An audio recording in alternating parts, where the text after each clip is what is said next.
Baik, kali ini saya akan berbagi tip ya.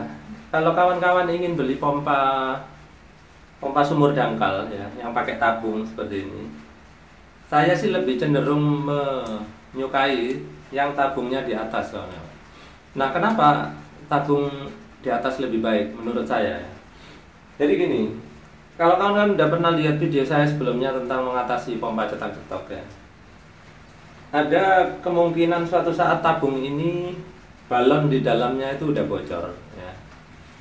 Kemudian kalau balonnya udah bocor, maka yang kita lakukan adalah kita menuang air di sini ya. Kalau udah kemasukan air, kita tuang, kita keluarkan, kita pasang lagi seperti ini. Itu bisa mengatasi pompa yang cetak-cetok cepat itu ya, tektok-tektok gitu. Nah, kalau dia model dipasang di samping, model di samping, kalau tabungnya udah rusak, maka kawan-kawan nggak bisa terus buang airnya terus dipasang lagi. Mungkin bisa, tapi dalam waktu paling 5 menit, 10 menit, air akan masuk lagi. Kan apa? Menyamping ya dia, lihat. Air gampang mengalir ke sana, masuk aja gitu ya. Mengisi, nanti keluar masuk, lama-lama air hampir penuh di sini. Tapi kalau ditaruh di atas seperti ini, ketika pompa berjalan, air memang akan masuk, keluar masuk ini. Tapi dia cenderung lebih mudah keluar lagi airnya. Ketika dia pompa jalan, air akan turun gitu ya, terus naik lagi.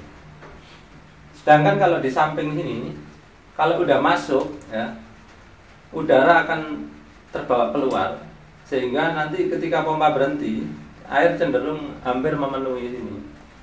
Itu aja keunggulannya, kenapa saya suka memakai yang tabung di atas.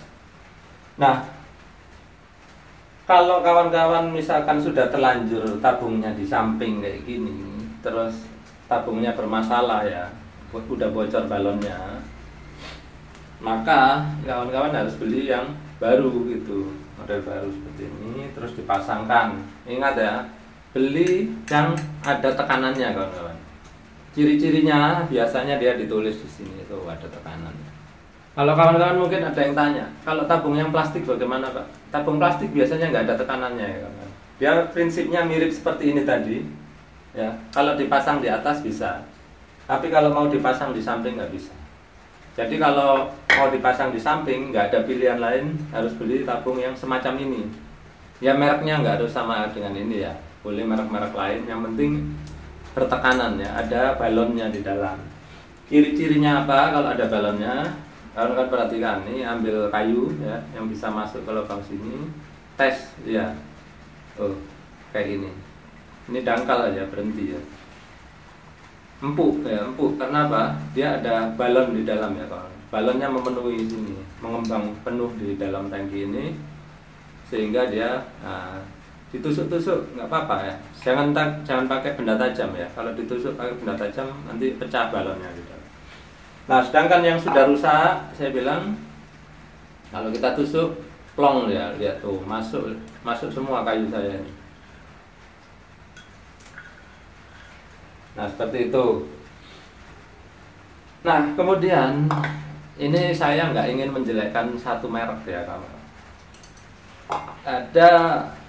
Saya sebut aja mereknya Shimizu ya.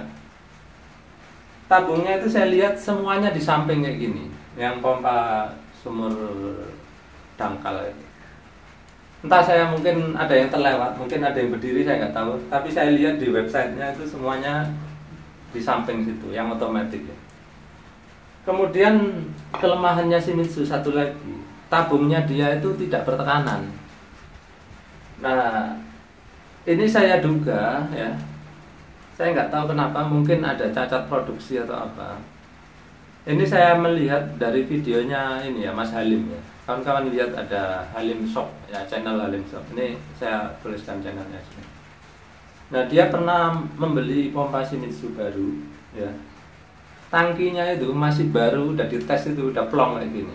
Nah, plong kayak gini. Jadi nggak berhenti di tengah-tengah ataupun di ujung sini, plong aja. Jadi dia langsung menyimpulkan bahwa tangkinya Shimizu itu tidak bertekanan. Dan benar saja dia sudah membuktikan ya, telah dioperasikan dalam waktu entah 10 menit atau 15 menit. Kawan-kawan silakan lihat videonya ya, linknya saya cantumkan di bawah. Dalam waktu beberapa menit terus pompanya cetak-cetok cepat, tek-tok. Nah itu mungkin kawan-kawan mengalami ya, yang pembeli Shimizu itu. Saya nggak tahu kenapa pabrik Shimizu kok begitu, menurut saya ceroboh ya. Hal-hal yang kayak gitu kok sampai terlewatkan. Nah kalau kawan-kawan sudah mengalami hal tersebut, ya solusinya yang pertama ya, ganti tabung yang model gini yang bertekanan, pasang di situ Shimizu kalian ya. Atau yang kedua, kawan-kawan pasangkan sini gini atau elbow ya. Saya nggak punya contohnya, ini atau elbow di sini, agak panjang ke sana, terus belok ke atas ya. Baru pasangkan tabungnya, nah kayak gini. Nah itu menurut saya bisa mengatasi masalah. Atau kalau kawan-kawan kesulitan di sini, ini kan keluarannya nih, pasang T di sini misalkan, pasang T terus pasangkan tabungnya di atas ini. Pakailah tabung aslinya Shimizu nggak apa-apa ya, meskipun dia nggak ada balonnya di dalam, nggak ada tekanan, nggak apa-apa. Kalau berdiri masih lumayan ya, paling nggak seminggu 2 minggu masih bisa dipakai. Nanti habis itu kawan-kawan paling ngeluarin airnya gitu, pakai lagi. Kalau udah cetak-cetak cepat, keluarin lagi airnya, kayak gitu ya. Oke kawan-kawan, mudah-mudahan video kali ini bermanfaat. Terima kasih sudah menyaksikan.